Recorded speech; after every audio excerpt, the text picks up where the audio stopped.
Hi everyone, welcome to Movie Mansions, where I take a real estate agent's perspective into pricing out some of these amazing homes we see on the big screen.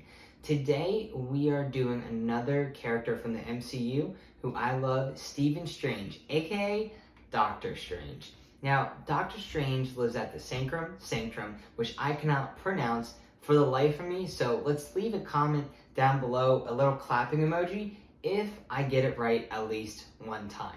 Now it's going to be double tough because I had a spoonful of peanut butter just to go ahead and get me energized for the video. Now, going off of that mind tangent, his property is located at 177A Bleecker Street in Greenwich Village.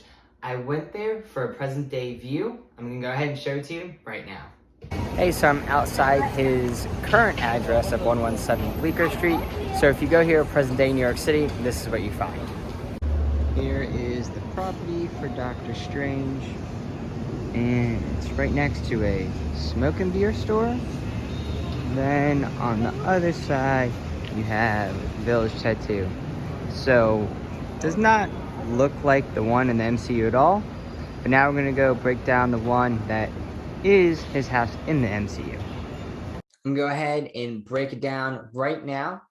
Let's jump into it, the Sanctum. Right now, we are on marvel.fandom.com, which is basically a Wikipedia for everything Marvel. As we scroll down, we can see a picture of the house, how it's outlined. These are all the different rooms. In the basement, there is furnace, laundry room, long storage cellar. Then you have on the first floor the foyer, which is beautiful with that tall staircase, which actually won't give it away, but who knows if the staircase stays there forever. And going back, looping in the first floor, you have the foyer, drawing room, library, living room, and dining room, which is very special in New York City to have a living room and a dining room. Then you have Wong's kitchen on the second floor. You have Strange's bedchambers, the guest quarters, Wong's bedchambers, and the study. Third floor, you have a meditation chamber, a library, and a storage area for ocular artifacts. And now, two things I want to point out is that there is a meditation center, a library, and a study, which is just three fascinating, awesome rooms to have in the house. And also the second thing is you have to have a storage area for your artifacts. If you don't, I do not know what you're doing with your life. I really don't. And moving forward, you have a comic book version of what this looks like. Again, basic 3 stories, but we'll get into the magic of it a little bit later. Scrolling down, we can see that it is located on 177A Bleecker Street. Moving forward, this is the house of Doctor Strange, structure and layout. You can see it goes up the stairs. Due to its mystical nature, the exact dimensions of the Sanctum are variable, allowing the building to seem much more spacious on the interior. So this is going to become very interesting when talking about square footage. Going down, this is the mystical library collection. And so it has tons of mystical books that I don't even think you could price out possibly. The residents, the 2 main ones that at least we see in the MCU is Dr. Stephen Strange and Wong. They hold the fort down. These are some other notable former residents. Scrolling down, we have some alternate realities and blah, blah, blah, blah. You can see there's some trivia on there.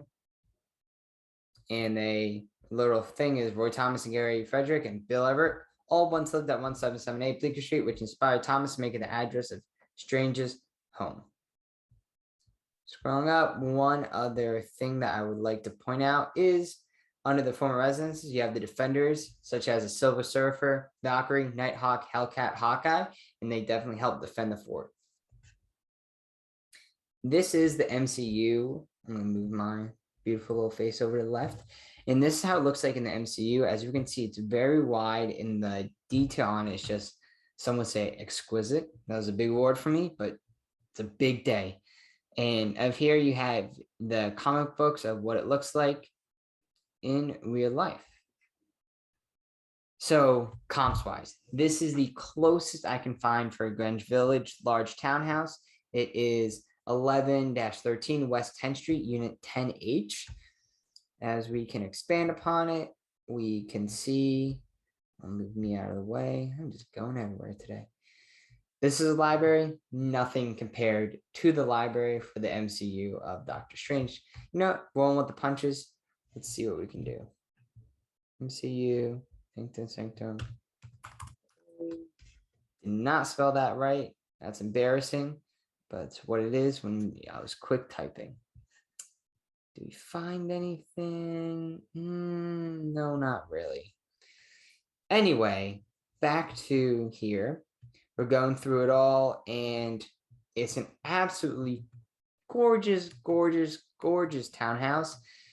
Thing is, it's no Doctor Strange house. I mean, we can see it right there, and it's nothing compared to this house right here. You can see it just goes far back a lot more, and it's just a lot more in the detail. This one sold for $52 million, or it didn't sell, but it was priced at, which who knows if that would have been able to sell or not. It was definitely on the market for a lot of days, but you see with these very high priced properties, it tends to sit on the market a little while. One, I'm currently doing this in October of 2021. So if you look back, this is a current market trend that, oh, I'm going to wait 1 second for this to go. One market trend is that the West Village townhouse, which yes, West Village, not Greenwich Village, but it gives us a little bit idea of the overall market trends because those neighborhoods are very close to each other. And as we can see, the West Village deals bring Manhattan close to the annual townhouse sales record. So townhouses are flying off the shelves. One prediction is that townhouses are selling more just because with COVID, everyone wants more space. And personally, I'm a townhouse guy, especially these beautiful ones in the West Village. So 2 West Village townhouses, each seeking $126 million, have found buyers. So there is definitely a luxury market for the townhouses. And now we can see these are $26 million houses.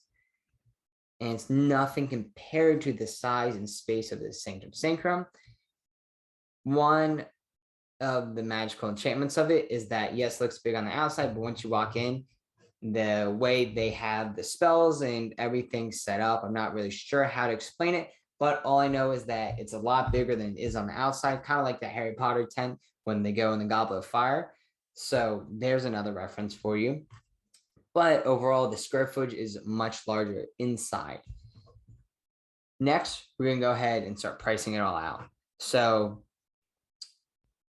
have the first one, which is our CMA, the closest market comparable, again, was 11-13 West 10th Street, and that was at 52 million. So I thought it was a fair price point. Moving along, we have the fact that there's a lot more out of space. I said it on here last time. I'll say it again in the future. Space is a commodity in New York City. If you have more space, then you have more dollars. It's as simple as that. Next is the amenities. So with the amenities, there are tons of great ones, such as having a living room, with a huge fireplace right in the middle of it, meditation room too, which was very good. So the amenities, I also like to add another 5 million just because the amenities also bring a lot of space more into the unit itself.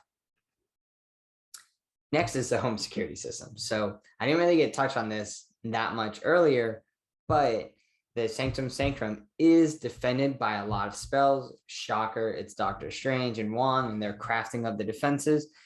And multiple people have come and tried to destroy it throughout comic book history. I'm not going to give away if anyone has or not, in case anyone wants to read the comics. But they have their own security system, and that I mentioned it a little bit previously. I listed off a couple of the superheroes who came to protect it. So it's like having ADP, but on absolute steroids, because if you have an artifact room, you got to make sure those puppies stay safe. And this one, drumroll, is nothing. But the total, once you add it all up together, is $92 million. So that is the conclusion that I came to, looking at all the different factors. leave a comment. Let me know what you think about that. Also, if you have any other ideas or want to see any other movie mansions breakdowns, go ahead, put in the comics. As always, I like to sign off with a nice little YouTuber, like and subscribe.